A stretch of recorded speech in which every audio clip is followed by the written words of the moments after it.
¿Qué tal, amigos? Buenos días, buenos días. Es una emisión de Destino 2013.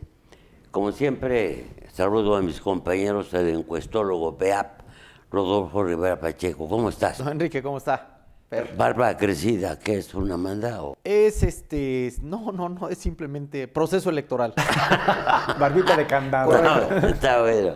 Y el periodista Luis Fernando Soto Beltrán, ¿cómo estás? Como siempre, don Enrique, un gusto.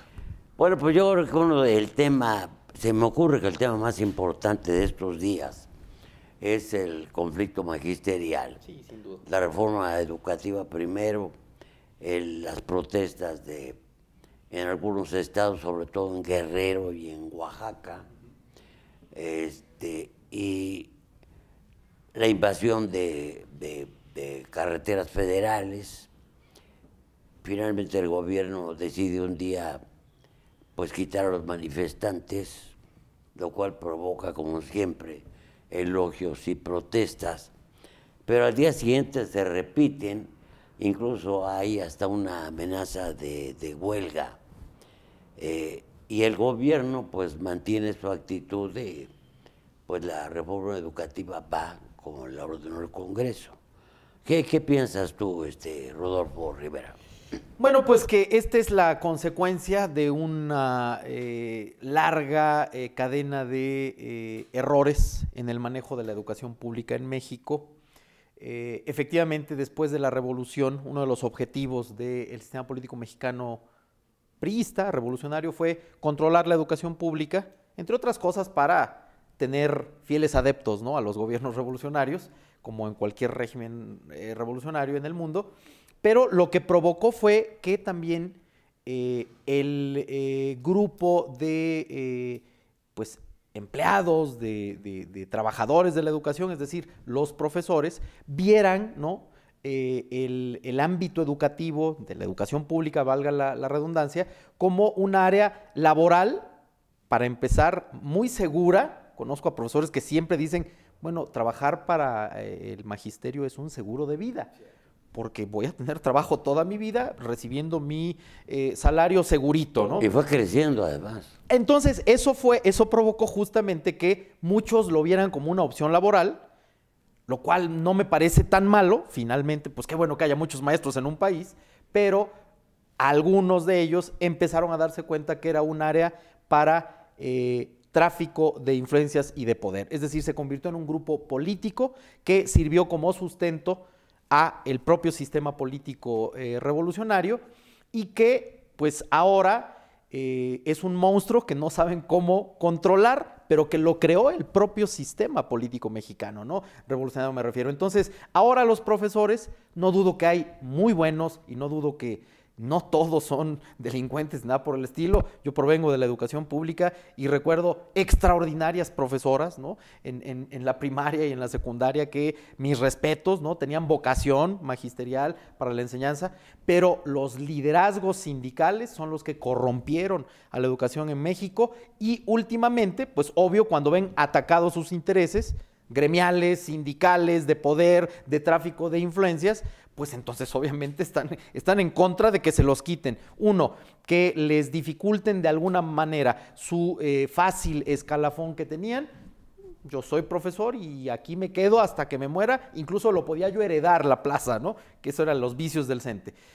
Ahora heredados totalmente por la famosa coordinadora de trabajadores de la educación y por la propia sección 22 del CENTE en Oaxaca. Y segundo, bueno, aquí voy a estar, puedo obtener otros ámbitos de poder, ¿no? Puedo llegar a ser líder sindical. Y ser líder sindical en este país, lo sabemos todos, pues es ser millonario. Efectivamente, ahí está el Bester Gordillo. Yo creo que el problema aquí lo situaría en el control que mantienen las organizaciones magisteriales, incluso muchas políticas, sobre muchas escuelas. Las protestas en contra de la reforma educativa se han particularizado en Oaxaca y en Guerrero. Ayer, bueno, este jueves, una trifulca, casi se daba una trifulca entre 1,000 policías federales y 5,000 maestros adheridos a la Coordinadora Estatal de Trabajadores de la Educación en Guerrero. que si lo revisamos y si escarbamos un poquito, tanto la sección 22 en Oaxaca como la CETEG en Guerrero y muchas otras organizaciones en el resto del país utilizan la escuela como bastión político. Utilizan esas escuelas, a sus alumnos, las instalaciones, los recursos para el provecho del grupo en cuestión. Estas escuelas no son revisadas bajo ninguna circunstancia o tienen acuerdos con los supervisores de la SEP, de la Secretaría de Educación Pública. Sin embargo, a ellos les permite esto, poder tener control político sobre algún municipio, dado que tengo el control sobre la mayoría de las escuelas, tengo el poder político en algún distrito electoral, y esto le permite a los maestros pues, pasar con total impunidad sobre el mismo plan de estudios.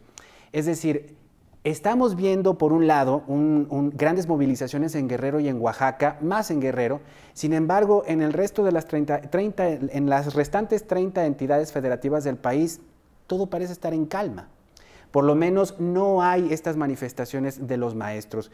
Yo creo que lo que se tiene que revisar en todo caso es precisamente eso. ¿Qué hacen estas organizaciones en esas escuelas? ¿Realmente sus alumnos reciben clases?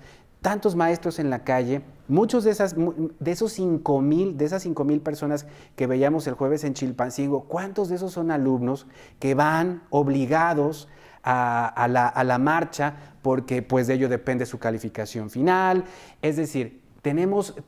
Sí, por un lado, hay razones de fondo también de los maestros porque dicen, bueno, me vas a evaluar igual a como evalúas a los maestros del Distrito Federal, por ejemplo, con mejores condiciones, que a mí, que en un pueblito de la Sierra Mixteca de Oaxaca, donde mis alumnos no tienen que comer, donde no tengo instalaciones apropiadas. Sí es cierto, hay que revisar cómo se va a evaluar a esos maestros dependiendo de sus condiciones.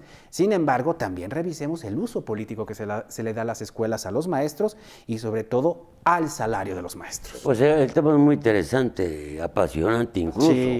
Y lo vamos a seguir abordando después de estos mensajes.